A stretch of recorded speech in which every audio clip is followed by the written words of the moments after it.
chord charts that match the multitrack are now available on loopcommunity.com. Even better, they will automatically match and follow your custom arrangements inside of Prime if you use the Music Stand app by Worship Tools. Every band member can use the Music Stand app, and their chord charts will stay in sync with the tracks. Buy chord charts individually for $1.99 or get unlimited access for only $12 a month. Head to loopcommunity.com to try it today.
What's up, everybody? Welcome to the Worship Fuel Show. My name is Matt McCoy. I'm the host of Worship Fuel.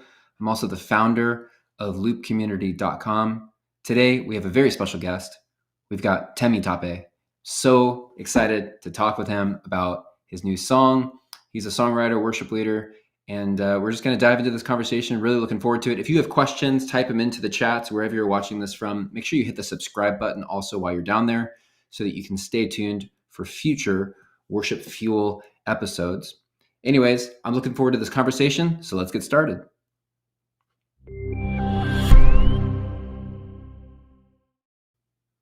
TEMITOPE, what's up, man? Dude, I'm still like blown away by this intro. I'm like, what is this? This is the most legit like podcast show thing I've ever been on.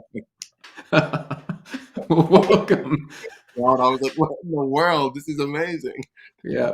Well, it's good to have you, man. I'm so glad that you're on here. I remember when I first met you, it was like, I think it was 2019, the Dove Awards. And we were the Dove Awards show had ended, and we were all kind of walking around the floor. And David Goody was like, "Hey, you got to meet this guy," and he introduced us. And then that's it. We've been soaring ever since. So good to see you.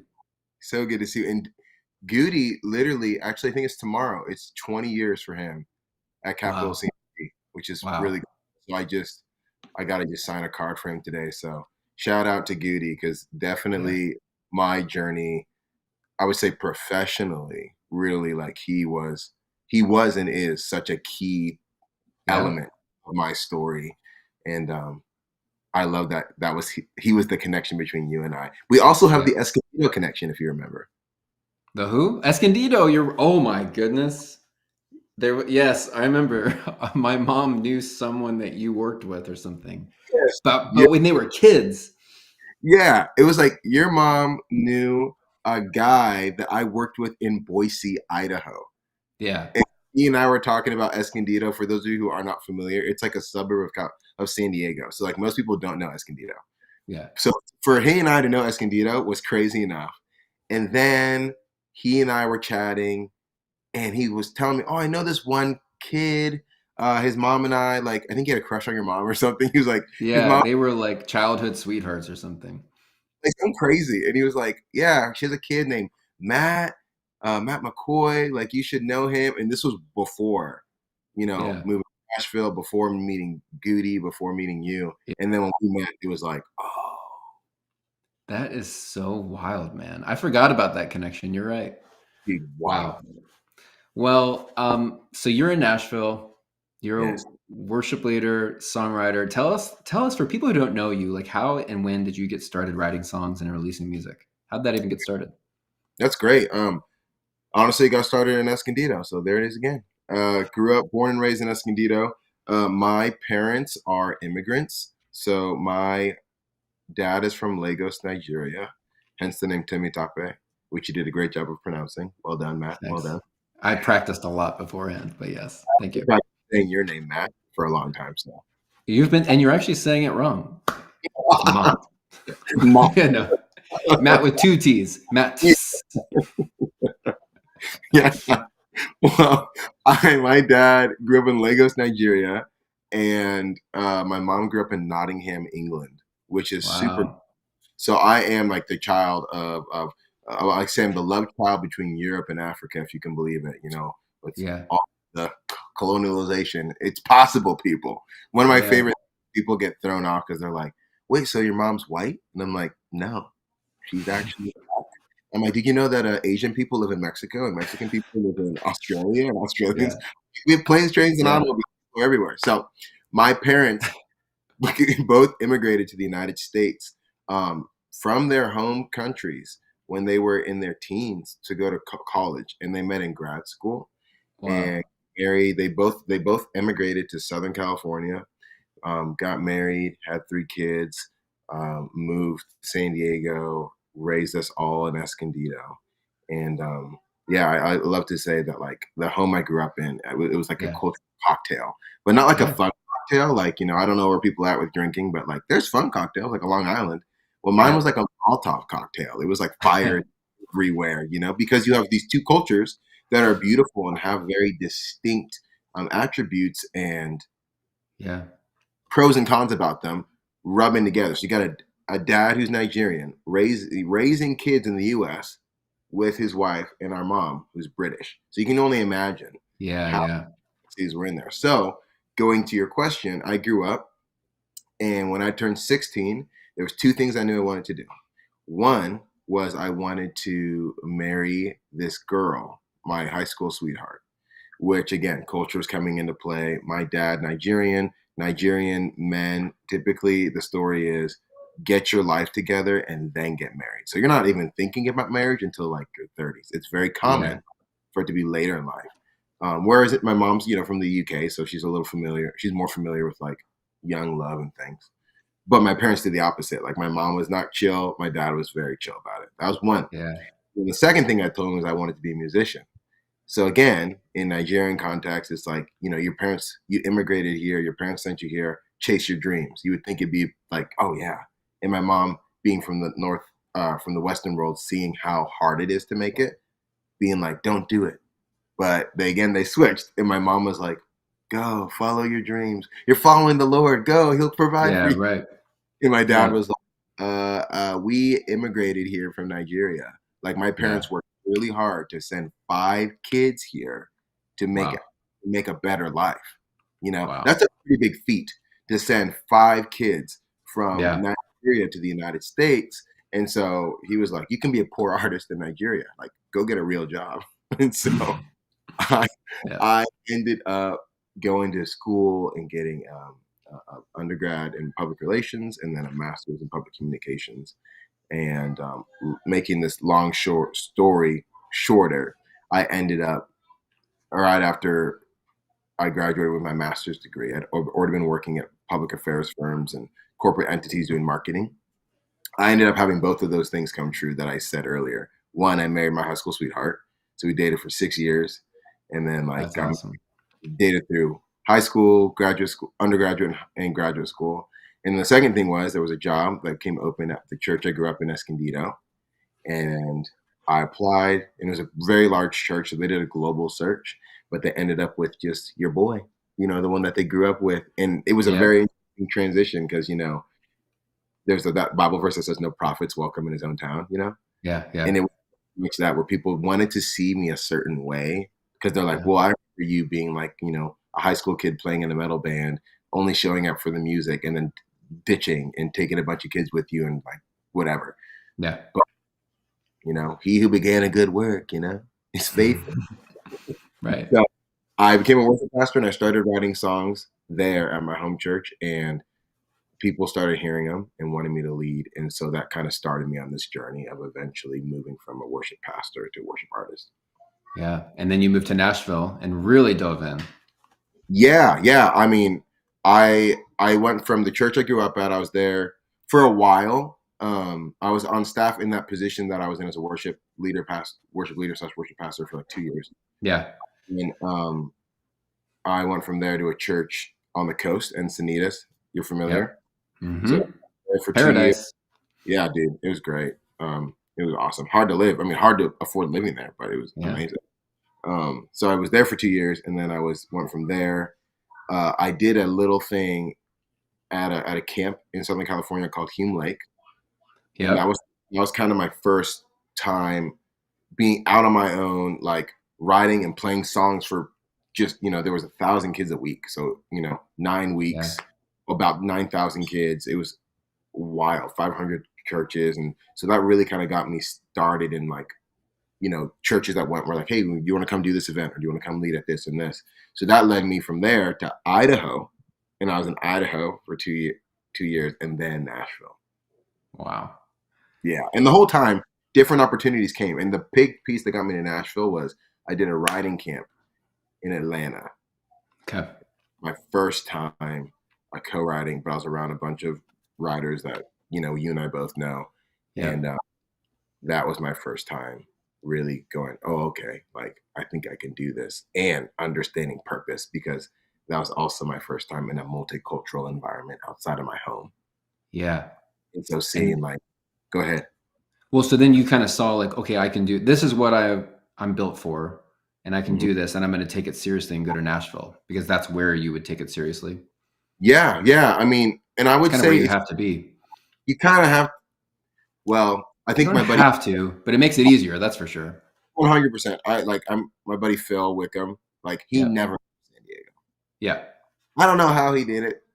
I know how he did it now, but like back then I was like, what? Like, right. And now he has the best of both worlds. He's in paradise. Yes. And he comes in and, and he's worked really, really, really hard, Yeah. So you can do it. I think like in Phil's situation, like, the hustle is the same. He just did it from California, and so now it's just a little easier. People see you and they're like, oh, I just heard that song that you were on or you wrote on. We have a set next week. Can you come? But if you're traveling in, you don't get those opportunities. Yeah.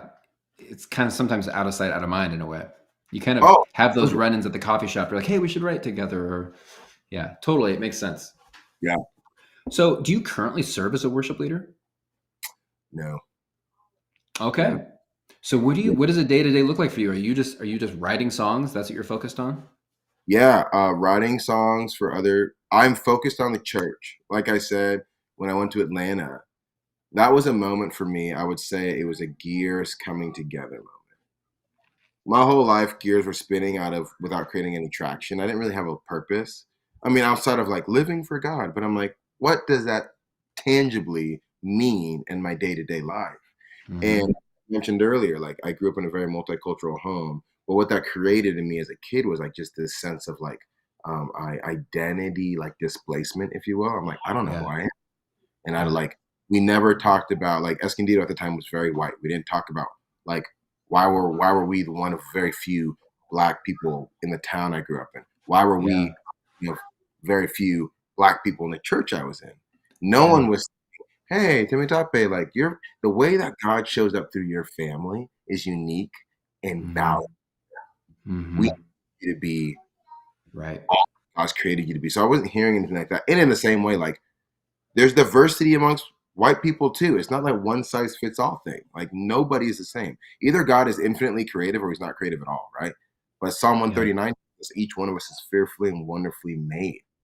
Mm-hmm. So nobody's copy pasted. And so I think for me, it just took a minute for me to realize like, okay, it's hard to know what you're supposed to do when you don't know who you are, right? Yeah. So I didn't really understand. I remember having a really powerful conversation at the second church I worked at with my pastor. And he was like, there's two kinds of people. Like, you got like your Pauls and your Timothys, if you will. I don't remember if he used those terms, but I remember the conversation. And we were talking about basically, hey, when God calls a Paul, raises a Paul, they like leave and they travel and they go.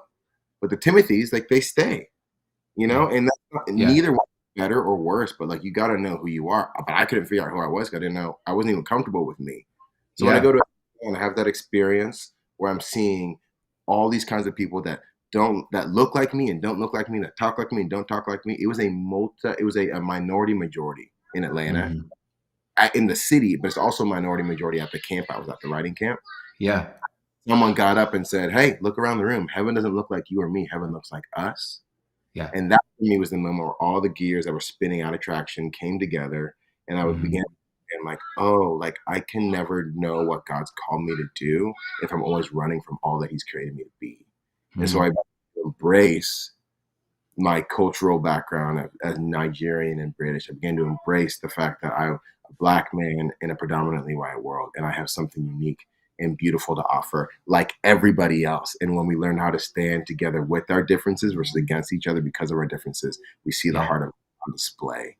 And so once I began to formulate that language and understanding, started to understand, like, oh, I think that message was meant to be carried to local churches to build the greater C church. And so when I moved to Nashville, I had a residency with my dear buddy, Travis Ryan. But that was like my last staff position at a church. And ever since then, I've been writing and leading worship and like sharing the message of unity through worship Yeah. around. Yeah. I want to talk about that a little bit. I'm going to Yeah. ask you, like, so what would you say is your purpose now? I would say my purpose is to help people to see, like I said, that differences that coming together, standing together Yeah. versus each other Yeah. is how we see the heart of God on display. And I think that Yeah. worship is the key to that. Because you look at Mhm. Revelation 4 and Revelation 7. I was just talking about this earlier today with one of my dear friends. And we were talking about how, you know, it's funny how like you reach an age and you become friends with your friend's parents.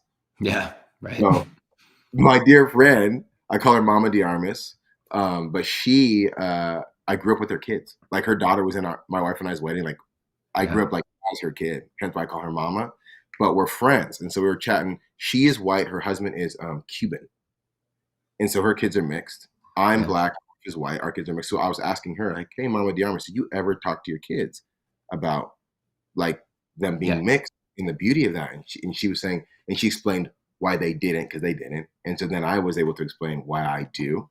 Yeah. And I was telling her about Revelation 4 and 7. I'm like, it talks about the diversity amongst heavenly beings first, you know, the cherubim, the seraphim, all these heavenly beings, none of them the same. And then it goes on to say that around the throne of God is every tribe, every nation, every tongue, all people. That right there denotes diversity. I'm like, Yeah. it's very important to note that as God, through the Holy Spirit, not only gave John the picture of heaven, but also impressed upon his mind the things to note for us to read in 2024. Yeah. Very interesting and important to note that he said every tribe, every nation, every tongue, all people. That's to denote diversity. If it didn't matter, he would just say a multitude or a group. But he said every tribe, every tongue, every tribe, nation, tongue, and all people around the throne singing one song: Holy, holy, holy is the Lord God Almighty. Mm. And that is powerful to me because when you again read before the diversity, that's to state like, oh, they weren't all singing in a uniformity, because Yeah. unity is not uniformity, right? Yeah. Unity Yeah. is truly coming together with our differences. And I Yeah. think cool that worship was the core of that. They were Yeah. singing. Probably sounded like chaos, honestly. But I mean, to God, that is the Yeah. sweet, sweet sound to his ear. That is the aroma that Yeah. he loves. And so that's my purpose. And I think that's why music is at the piece of it. Yeah, I love that. So unifying the church through worship. How can worship leaders do that? If they want to do that at their church, do you have any tips for like how they can, do that well at their churches? Yeah, yeah. I would say that s- especially in the United States, but I would argue around the world. Again, my mom is her heritage is Nigerian and I think Indian, like from India. Mm, And so the fact that her family ended up in England was just goes yeah. to show how multicultural our world has truly become. Mhm. So I would say to a worship leader, you have opportunities all around you to engage with people who don't look like you, don't speak the same language as you, and see God differently. Find them locally. And I would say start simple. Take them out to lunch one-on-one. Take them out to lunch one-on-one. Build relationships, right? And don't come into that conversation as a, let me show you how we do it at our church. Like, come and go, can I learn about what's happening at your church? Can I learn about what songs are resonating with your people, how your pastor speaks about the Lord? Like, I want to glean, like, come as a student and build those relationships. And I'm like, that could be a ground floor, level one. And then if you've built like even two relationships, two different people from different churches that speak different language than you, or people from different denominations, well, then maybe bring them together and go, let's all three or all four, however many, let's all have a conversation and then start rubbing off on each other. Take a couple songs. Hey, I'm going to try that song that I heard that Anglican worship leaders doing. I'm going to try that. I'm going to try that song that they're doing in Spanish. I'm going to ask that guy, hey, can you help me translate it from Espanol to English? Those kind of things, and bringing it in. Like, we have such a unique opportunity. People remember a 5-minute song, a 3-minute song, and they remember a 30-minute sermon. So we have technology in our work. And if we can bring in the diverse pieces simply through relationships and conversations, I think that does way more for people. Them singing a song that they're culturally like, oh, this feels a little different. Like praise, elevation. Yeah. That's African rhythm that they brought into mainstream worship culture in the United States. Yeah. For some people, it feels different. But maybe for some people, it's like, well, I want to learn more about Africa. Yeah. I got a neighbor down the street that's from Senegal. I want to go talk to them. Like, it just, you know what bringing in these little pieces, what seeds that's planting in people's hearts for the Lord to then grow a tree to truly live out his what he's asked us to do. Love the Lord with all your heart, soul, mind, and strength, and love your neighbor as yourself. Man, that's so good. It's funny because when you go to a church and you see that they'll put a bunch of people up on stage to create diversity. Yeah. Do you think that is enough to just have people on stage? Because then they're just singing like, the same songs. Or do you think it needs to go a step farther where you actually are singing maybe different songs from different cultures and different backgrounds? Great question. I would argue, you need to sing different songs from people's cultures and backgrounds. And I think it can be very dangerous to put people up there just to present a picture of diversity. I think that I heard a friend of mine say it this way, and I hope I say it right. But she was basically talking about how diversifying the platform, or like without purpose, is just tokenizing people. That's very dangerous, because you could be putting people in a position to be a person of color in a majority like white space. You need a certain heart. It's a grace-filled space, because they're going to say things to you as they're learning that might rub you wrong. Also, we can say things to people as they're learning and as we're learning that might rub them wrong. So it's a grace-filled space. You need people with the right hearts up there. And I'm not saying that everyone that's up on these platforms, multicultural platforms right now, doesn't have the right heart. But I think I would say to be very careful to a church community to bring in somebody. There's certain parts of Tennessee, for example, like just straight speaking, like out of the spiritual realm, that like as a Black person, I would not feel comfortable going. Yeah, I would not feel safe. And so I think it's important to have relationship, to know the why, but to be very intentional about creating space to bring people in, but to bring all of it in. You don't want a comfortable person of color on your platform. You want the whole essence of who that person is, because I would argue you're missing on a unique expression of God if you're trying to have a comfortable version of a Black person or a Latinx person or a Asian. Let them bring their culture, which involves bringing their language, and let that bless you. It's interesting because I think a lot of churches want to do it. They might have the heart and desire to do it, but as far as they can get is just finding a Black person who can sing and put them on the platform. And then that's it. That's about as far as they go.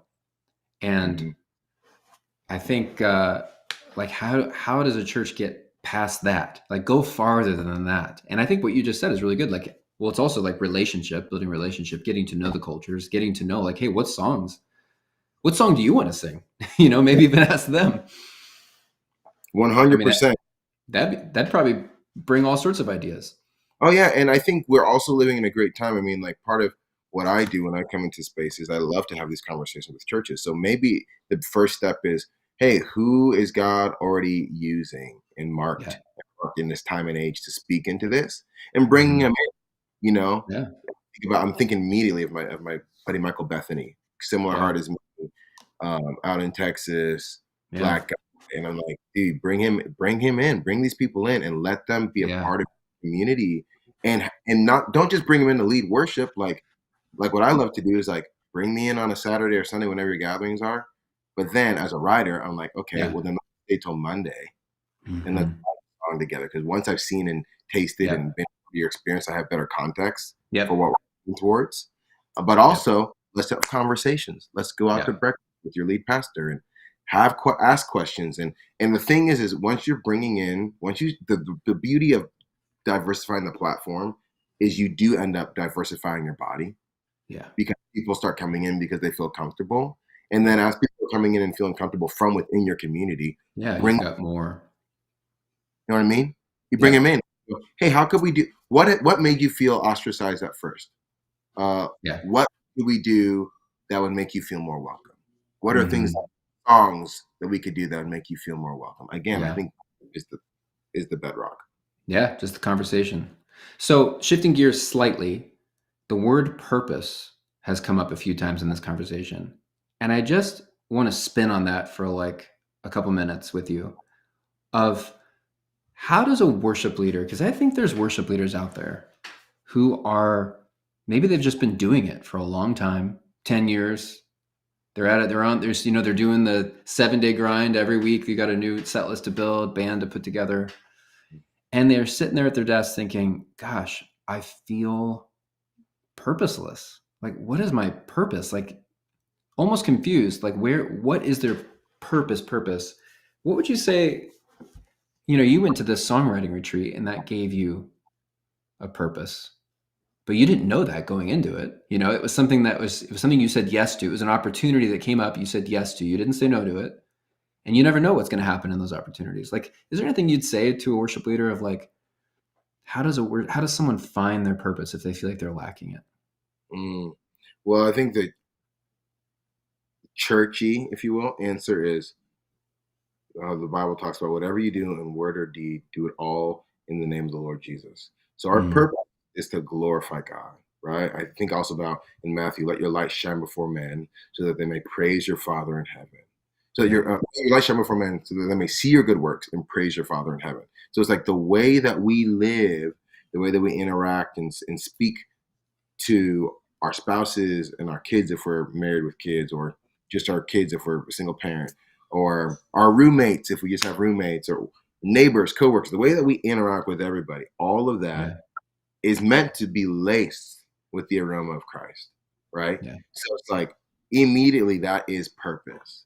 And I think as you dive into that piece of it and you just start asking the Lord, like, hey, like how do you want me to show up in these conversations?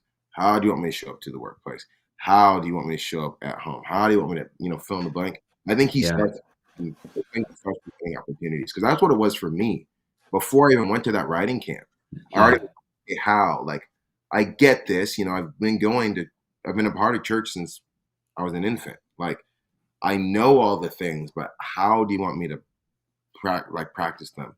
Yeah. Does it matter? Like the way that I was made?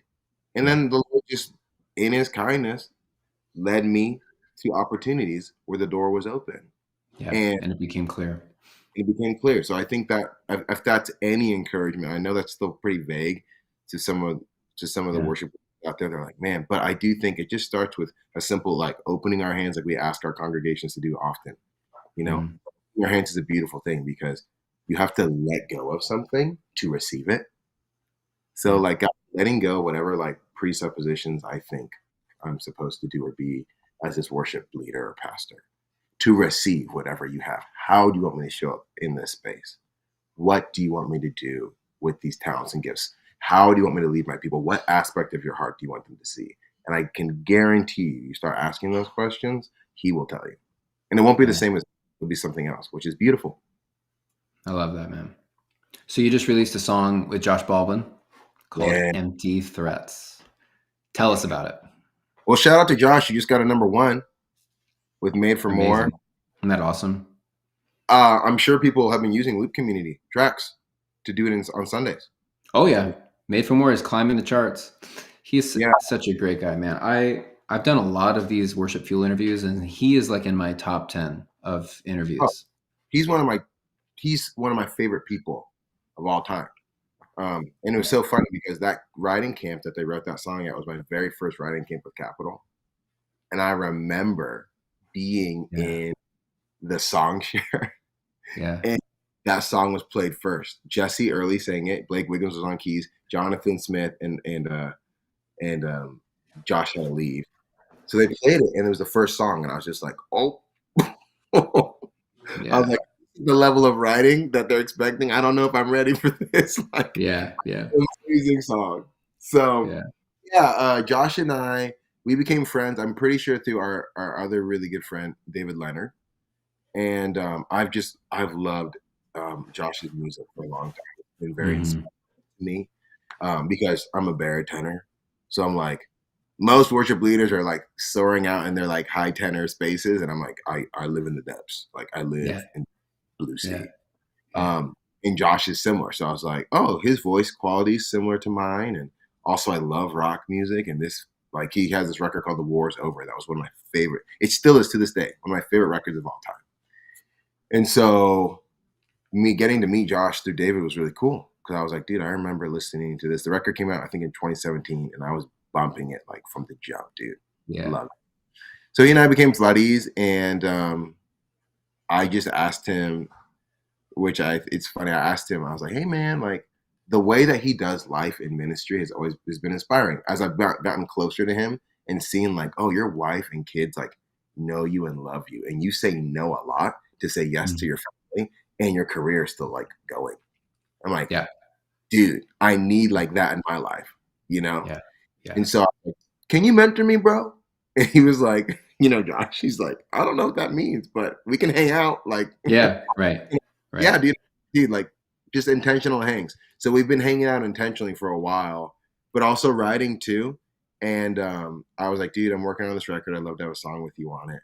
And I'm like, I have this title, like Empty Threats, like just the idea that like the enemy is always, even in my story, it's like there was all these lies I believed about who I was and who I wasn't, right? Because I didn't fit in yeah, with the majority culture.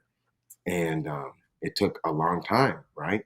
Over yeah, 20, like I think I was like, I don't remember, like over 25 years at least. I don't remember how old I was when I went to the camp, but like I just began unraveling the yeah, lie once I had that moment in Atlanta and going like, oh, all of these were just attempts from the enemy to stop me from walking in my purpose. Like, but mhm, they're all yeah. empty. So we wrote that song together with our buddies Nick Bays and who produced the song with me, and then Ryan Shirley, who's a I know legend. Nick because I live in Chicago, and Nick used to be in Chicago. Wait, what? What? Yep, Nick Bays from City Church, Chicago. Shout out to Nick Bays. What's up, Nick? Nick That's is one of funny. my favorite people of all time, and he Yeah, produced all my music together. yeah. You guys took him, as in Tennessee. I mean, Yeah. Well, I mean, if I would have known him, I would have taken him anyway. I didn't. yeah, I wasn't involved in the matter. If you want to really blame someone, blame Josh Schiffman. yeah. Who But Nick, took him down there? yeah, but Nick, as you know, is so Yeah, talented. He was bound to come down here at some point. yeah, right. Well, man, I appreciate you even taking the time to have this conversation. Thank you for sharing your heart, for sharing your purpose. And I'm hoping that worship leaders listen to this song, Empty Threats. It's awesome, Yeah. man. Thank you. It is a joy to have spent time with you. So grateful to see your face, dude. It's been a Yep. long time. It's been Um, way too long. been a long time. So next time you're here, hit me up. I would Yeah, love to I will, hang. man. I will, man. All right. Appreciate you. We'll see you around. Sounds good. See you, brother. See ya.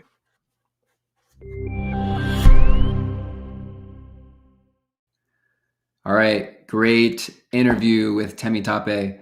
So much good stuff in there. First of all, go make sure you listen to Empty Threats wherever you listen to music. You're going to love this song. We've got the tracks at Loop Community as well. Listen to his other music too. He has so many great tracks. And I just really appreciate his heart and his spirit. And he's also addressing an issue that a lot of churches are thinking about, or maybe not thinking about, but the ones who are thinking about it too are thinking about it and struggling with trying to figure out like how to do it well.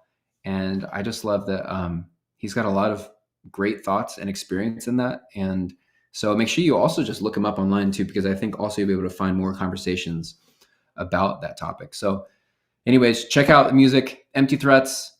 Make sure you hit the subscribe button to Worship Fuel to make sure you stay tuned for future shows. And until then, hope you have a blessed week. We'll see you next time.